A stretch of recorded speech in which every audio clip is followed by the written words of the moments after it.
Welcome to the Reclaim Leader podcast. I'm Jason Tucker. And I'm Jesse Skiffington. We're two pastors in the trenches who are passionate about church health for greater gospel impact. We share the ups and downs of ministry, strategies that worked for us, and some that didn't. Best practices and practical tools for church leadership. The goal, to help all of our churches flourish. Let's get started. See another sunrise, sing a little song. All right, we are back, and it is officially Groundhog Day. Oh, no, I'm sorry. Election Day. And, oh, man, it's here. We are not live. We are recording this early, so we don't know how today's going to go. Of course, now as this airs, you don't know how today's going to go either. We're all sort of in the dark about this Election Day, but we said we were going to talk about it. And no, sadly, we're not talking about the doctrine of election. That's right. Maybe pivot to that. Could we go to that? Because I have a lot of. I actually think that would be less controversial. Yeah. Right. Which, by the way, it was the hardest class I ever took in my life. Was Dr. Bruce McCormick's Doctrine of Election. The entire grade for the class was one final paper, and it was rough. There was a lot of stress in that, but it was really, really good. It's a good class. Episode 364. So this is one final test to see whether 363 episodes will stand or be canceled forever. That's right. And before we get into today, again, we just ask that if you would do us a favor and spread the word about this podcast to your colleagues, share an episode with friends. And if you like this episode or not, I don't know. We'll see about the election, but leave us a review on your platform of choice. It's a great way to help others find us, which our heart is to help as many pastors as possible. And, we spent all of October in the trenches, if you will, talking with pastors. Our heart is just for pastors. And part of it's because that's us and we're navigating life and ministry together. So anyway, thank you for listening and hope that you will share this. Mm-hmm. Now, listen, when this year was coming around and we were starting to look at the election stuff, I think we commented on a few times early on in 2024, but just, oh boy, here we go. Not of all the stress that we've had over the last few years, the last thing we need is another election. That doesn't sound very democratic, but yes. And now, of course, we're in the season of political ads. I can't watch the news without getting political, not just president, but everything, local, everything. Whatever. Yep. Yeah. All the stuff. There's all sorts of competing information. There's misinformation. There's gaslighting on both sides. There's truth in there and all of it. And it's like, what do I do with all that? What do I do with the anxiety of my people? And that's really what we're leaning into today is for our congregations. If we're feeling anxious, I'm sure they're feeling anxious as well. And there's to sort of set the tone of where we're going. And Jesse did a great job of writing some points for today's episode. And notice I kicked that to Jesse for this. Yeah, thanks, Jason. I really appreciated that assignment a couple weeks ago. And no, really helpful, important, hopefully things to think about. But yeah, it was challenging for me to kind of go, okay, what do we need to be? What's our mindset going into this?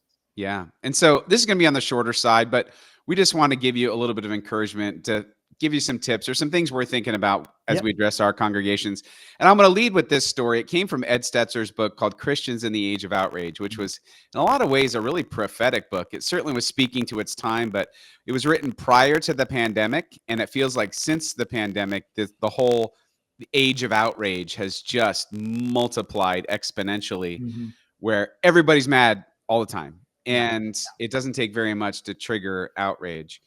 But he tells a story in that book that made me think actually of how to respond to this election. And it was the story about Starbucks. So I don't know if you guys remember this, but years ago, someone on social media, and I don't have all the details in front of me, but someone on social media basically made a post that went viral. And it was Starbucks has taken Christmas out of their Christmas cups, right? And they didn't put Merry Christmas or whatever. The guy was upset, and this went viral, and Christians were going crazy and like calling to boycott Starbucks. Do you remember this, Jesse? Remember when this happened? Oh yeah. It was a huge, huge thing. And there's a couple funny parts about this. Well, maybe not funny, but interesting. One is their cups never said Merry Christmas. That was never a thing. This person just took it upon themselves to do that. And And to Ed Stetzer's point was really interesting. He said, how many people do you think in that boardroom of Starbucks were like, you know what? These Christians are really thoughtful and, peaceful and kind and faithful. And you know what? Maybe we should reconsider what we're. No, of course not. They're like, these people are nuts. And he said, this is the price when you give in to the outrage. The witness to Jesus Christ is diminished. Yeah. And that's the last thing we want to do. We want to show, in my point of view, we want to show what the love of Christ looks like to really take seriously. We are going to love our enemies. And it's funny, we think that way, but people do. We think about our political opponents as enemies. What does it look like to bring love into this age of outrage? I just think this is really what we're getting after. Yeah, I think that's spot on. That, it really comes out of, and we'll get into the points here in a minute, but it really comes out of our confidence. We have an anchor for our souls. We have a foundation under our feet that doesn't rise or fall on depending on who's in the White House or who's in the elected office or whatever. That we're secure and we care about our world. We want good things for it. We want to be wise in the way that we go about governance and all those things. So the stakes are real and they are high. But as Christians, as believers, we should not be tossed about by the wind and waves, right? We should have this love that holds us fast and no matter kind of what's going on around us. And so as pastors, I want us to hear that first, that God's love is secure, that God is the same yesterday, today, and forever. That's the foundation under our feet is built on this solid rock of Jesus Christ and what he's done for us. And so in light of that, we get this privilege and also this challenge to speak into a political season like this and to try to do it wisely and faithfully and carefully and all of those things. And so what are we going to say the Sunday after the election? What's our approach going to be to talk about this really big, real thing in our real world and not just dodge it altogether? I mean, there's this part of me that temptation is just to kind of say, yeah, there was an election and now let's move on with worship. Right? So, how do we do it? What are we going to do? And so we are wrestling with, here's 4 things. I'm sure you probably could come up with better or different things as you guys are listening in. But the first one is just to come back to this very basic, essential practice of Christian faith called prayer. Pray first and pray often. This is the number one thing I would recommend to you this week as you're thinking about what to say or what not to say on Sunday. Pray first, pray often. Bring it before the Lord. I remember Martin Luther's admonition in prayer, short, frequent, fervent. Just throughout the day, Lord, help me. Help me to be wise. Would your Spirit guide me? Help me to be faithful to you in whatever this moment is going to be like. So short, frequent, fervent. And really, I think what I'll be asking for, and Jason, maybe you can reflect on this too, but I'm going to be asking God to give me wisdom, clarity. Don't muddle things and say something you didn't mean to say. And then if I need it, proper restraint, right? Yeah. Proper restraint. So give me wisdom about how to talk about this that's going to help people and not hinder them in their faith. Help me to be clear about what I'm trying to say and all that. And then if you need to hold me back, help me to practice proper restraint. And depending on how you're wired, maybe that's the one you need to pray the most. Or maybe if you're not somebody who delves into this arena ever, give me proper boldness to say something if you need to do it. But I would say the restraint thing is probably what some people need to hear. Yeah, that's probably true. That's probably true because we're probably emotional about it one way or another too. And we just want to make sure that doesn't cloud, again, our ability to be there as a non-anxious presence, as we used to say in chaplaincy, right? Yeah, a non-anxious presence for our congregation. And I think that really goes a long way. The phrase that you said when we talked about it, which is the title of this episode, it will be okay. It will be okay, Jason. I think I really love the simplicity of that statement, and because it's true. Yeah. It'll be okay. I tell this to my kids all the time, and I think we need to hear it. It will be okay. Even if it's not okay, it will be okay. Like even if something goes crazy and it's sideways, God will still be in control. It will be okay.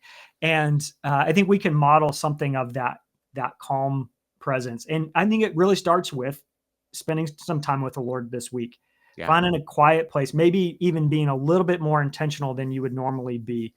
just to remind yourself to know deep inside yourself that it will in fact be okay. And even if things kind of go sideways today, I don't know, in real time, we have no idea what's I know, we have happening no idea. now. So I hope this ages well. That's right. yeah, I hope this ages well too, but whatever is happening right now and whatever happens tonight and the rest of the week, it will be okay, because God is good and God is with us. So, all right. So that's point one. Pray first, pray often. And I think it's really, don't skip that. In fact, sit with that all during this week. And as you go through draft or iterations or whatever you're doing, as you're thinking about what to say or not to say and all that, keep bringing it before the Lord and ask the Lord to help refine it and give you clarity about all of that. So pray first, pray often. Second is decide ahead of time. This is so important. This is wisdom I try to impart to people all the time, but decide ahead of time what your approach will be, what you will say, what you won't say. Decide right now before Sunday gets here. Don't make it up on the fly. And this, of course, applies in all sorts of arenas. And I talk about this with our people quite a lot, that in the moment, emotions have a way of clouding our judgment and making it difficult to know what we really think or believe, or even to articulate it. So if we think about it ahead of time, before all the emotions hit, or if you're listening to this and the election's over and you're feeling all kinds of emotions, working through that to decide what you're going to say before you get to the moment, I think is going to be really important. So decide ahead of time. Yeah, I think pre-deciding really can be powerful in a lot of things in life. Yeah. When you're going into it's really whenever you're going into a difficult or tense situation. Yep. What's my script? What that's how we talk about it around here. What's my script going to be? And it's not like because you're trying to not be genuine. It's just, I just want to make sure I'm thinking about this adequately before I go into it. Don't let the moment not being prepared. Russell Wilson, who's now at the Steelers, used to be in the Seahawks, and Pete Carroll and Russell Wilson always said separation is in the preparation. Yeah. Like being ready ahead of time so that you're ready in the moment. And I think for me, I was talking to some folks this week about forgiveness and how is it that some Christians are able to forgive horrendous things that have happened. Like the person who stands up in the victim impact statement after a murder trial and says, "I forgive you for killing their loved one." How does somebody do that? Well, they've decided ahead of time. They know ahead of time who they are, what their values are, what their life with Christ is going to look like and be reflected in. So I think when it's emotionally charged or those kinds, deciding ahead of time and taking time is really important. So a couple of things to think about there that I was wrestling with is I'm going to decide ahead of time how much time we will or won't give to talking about the election. Is it going to be a moment or is it going to be an extended time? And I think it probably depends on your context. We'll get to that in just a minute. But how much are you going to focus on it? How much are you not going to focus on it? And I would say part of deciding ahead of time this time might be the counsel of others. Yeah. So think about what you feel like the Lord's putting on your heart to do or not do, and then maybe run it by some other people and see how that sits with them. Decide ahead of time to get a little counsel before you go, into that moment. And maybe if it's some elders in your church or another pastor, you say, "Hey, this is what I'm thinking about saying," or "This is how much time I'm thinking about spending." And they might say, "You know what? Yeah, that sounds about right." Or they might say, I don't know, so I think it can be helpful to kind of talk it through with some people this week. Yeah. All right. So that's two. That's two or three. Yeah, that's two. All right. Decide ahead of time. And I think one other final point on the decide ahead of time, I would say, as you're thinking about this, maybe even flip it around and think, what would I want my pastor to say to me if the roles were reversed? So maybe even putting yourself in the shoes of people sitting in that congregation. What would I hope my pastor would say to me about the election? Or maybe what would I hope my pastor wouldn't say to me about the election? Something like that. So that comes back to the proper restraint piece. So yes, pray first, pray often.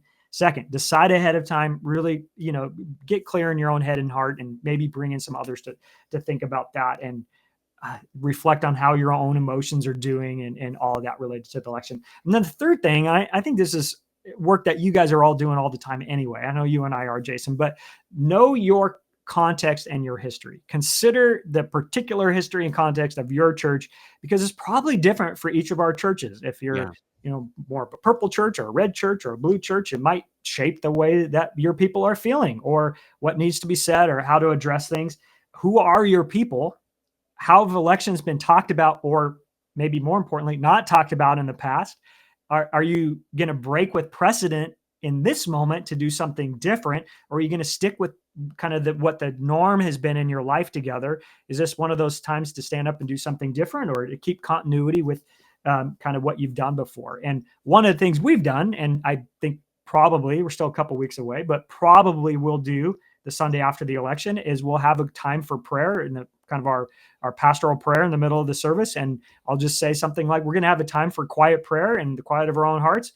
What do you need to say to God about the election? What do you need to kind of unearth and just share with God about what's going on in your head and your heart about what happened this past week? So that's one thing we have done before. We will do it again.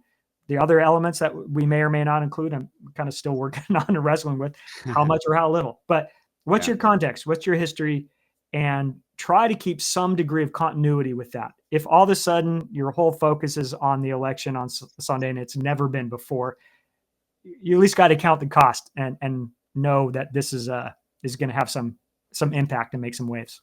Yeah, I think that's good advice, Jesse. I think we don't always think about, what's the history of my particular context and how would my breaking or keeping that history have an impact intentionally or unintentionally in what I'm doing. I just think it's like sort of an awareness issue. Mm-hmm. Like, am I just making sure that I'm thinking through whatever I decide to do in a way that honors the community of faith? I would say it's something like, is this in keeping with who we are and how we're wired as a church? And I would say if there's a way to maybe carve out a time like we're going to do in the prayer time, I mean, that makes good sense. I mean, you're letting people kind of do their own work with the Lord there. But then for me, there's also probably a natural opportunity to work it into some aspect of the sermon. We're doing a series on the Lord's Prayer. I often mention something going on in the world around us or something as an illustration in the context of a sermon. And I'll be talking about, forgive us our debts as we forgive our debtors. What a natural time to say, and however you're feeling about everything. And if you've said something to hurt somebody's feelings or somebody said something to you, how does this apply? What does forgiveness look like in the context of division and discord and whatever? So there might be a natural opportunity to work something in to what you're already doing. And so be looking for those. Think about your context, think about your history. So pray first, pray often. Decide ahead of time what you're going to say, not say, that emotional awareness of what's going on with you. And then think about your context and your history and try to do something. I think it's wise. And maybe you disagree, Jason, or somebody out there, but I think this is a time to stay in keeping with who you've been as a church. I might be wrong. Maybe there's a time. It's at least worth considering either way. Yeah, think about it. That's kind of my take on it right now. And then the last thing, and I know this goes without saying, but I think it's worth reflecting on, that we are blessed in order to be a blessing. Yeah. And I think giving our people and even ourselves a purpose beyond did our person win or not, or did our party win or not, or did we, whatever, but we are blessed to be a blessing. How can we serve other people who are having all kinds of emotions and reactions to what's happened? How do we love our neighbor in the midst of a divisive election or in the age of outrage as people are having a hard time wrestling with things? What's it going to look like for us to encourage our people to love their neighbor as themselves, whether they think like us or voted like us or whatever, whether the sign in the yard was the same as the one we had in ours or not. I don't even know if that's a thing anymore. Or Merry Christmas on the cups, right? It's like whatever that looks like. Yeah. We're going to be a good witness by the way that we truly believe it will be okay. And that idea that we are blessed to be a blessing, that we're there to be gracious in victory and hopeful in defeat, that we're going to model something that stands out in our world, that is not gloating over people or not getting panicky about the world's going to end. Our foundation is secure. Well, and that's just it. And it's a reminder to us and to our people that no matter how high the stakes are politically, they're nowhere near as high as the stakes are for the mission of God. Yeah. God's mission to the world is through the local church, and that is of the highest, most important stakes. And you can make all sorts of jumps about how, the political reality is part of that, of course, but the stakes are really, are we being faithful stewards of the gospel of Jesus Christ? Yeah. Yeah. And if we just keep that the main thing, I think we're going to be okay. Yeah. Blessed to be a blessing. And I think what it does is just, I think, reminding our people too, if we need to, and if it makes sense to do it, that as Christians, we don't get too high or too low based on the circumstances around us. Our happiness, that it's not attached to the circumstances of our world, and it matters. We should care, and we do, but we don't get too high or too low, because we're people who take the long view, right? That this moment will give way to another moment there, and just guess what? In 4 more years, we're going to be doing it all over again. And so, how do we be as healthy as possible, as rooted as possible in our identity in Christ amidst the ups and downs that come? So, I think my last phrase to our people probably will be something like, pray for your leaders and do what you can. Yeah. We're going to be rooting for good things for our friends and neighbors, and for our country and for our world, as citizens of the kingdom who want to bring God's love and goodness to bear in whatever ways we can. So anyway, that's just a few thoughts, Jason. That's good. No, it's good. I think these are all good reminders. How do we navigate through? Well, we pray for the Lord to help us. I think we probably could have just stopped right there. Yeah, probably. But, but here are a few additional thoughts for people to wrestle with. And I look forward to checking in. And if I'm curious to hear how it goes at Tower Hill, and be praying for you guys. I appreciate the same thing for us at Marine View. That it would be a season that doesn't, derail things and whatever. And we'll be praying the same thing for your churches, that you'll move forward from this into the next season. The good news is Thanksgiving or Christmas are right around the corner. We can put this season behind us, and no more ads and Hallmark movies and hot chocolate only going forward. Let's go. I'm ready. Even bring on Mariah Carey. Right. There you go. Okay. Hey, everyone. Thanks for listening. We hope this is helpful to you. And again, I hope it's encouraging. If you want to reach out to us, Jason or Jesse at reclaimleader.com. If you want to get into our newsletter list, it's you just go to reclaimleader.com. You could go /newsletter, or there'll be a pop-up. You can get yourself on there. You get weekly updates and emails, all absolutely free, of resources that are just designed to help you lead. So thanks so much, everyone. Ministry is hard. It is so much better when we do it together.